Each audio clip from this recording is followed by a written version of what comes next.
This free step-by-step video comes to you directly from Haynes, creators of the world's best repair manuals.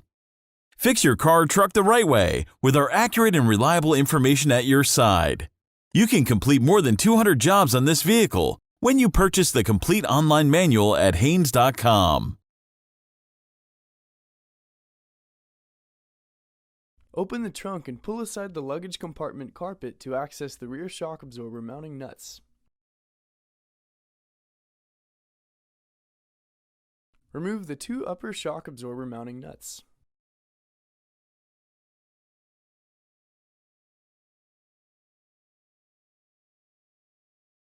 Loosen the rear wheel lug nuts.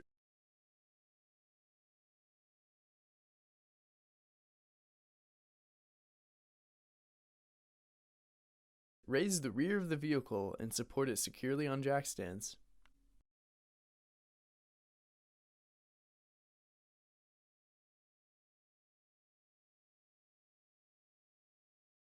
Remove the rear wheels. Remove the rear shock lower mounting nut and bolt.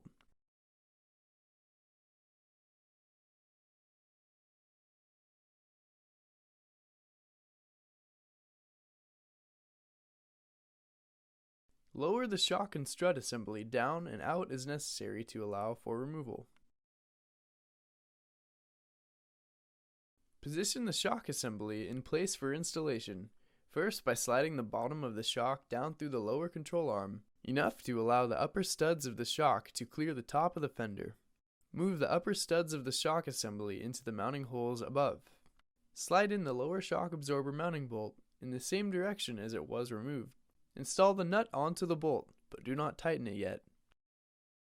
Assuming you have both shock and strut assemblies on the rear of the vehicle in place, with the upper shock studs protruding through to the trunk area and the lower fasteners in place but not tightened, install the rear wheels and lug nuts.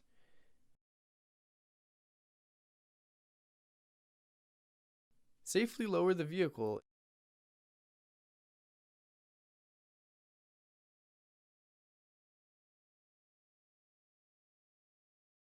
Tighten the lug nuts to 100 foot-pounds. After the vehicle is lowered with the lug nuts torqued, the next steps are crucial and must not be forgotten. Install the mounting nuts to the upper shock studs in the trunk compartment.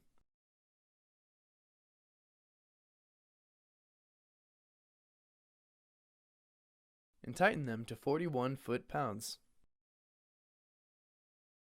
Reposition the luggage compartment carpet as necessary.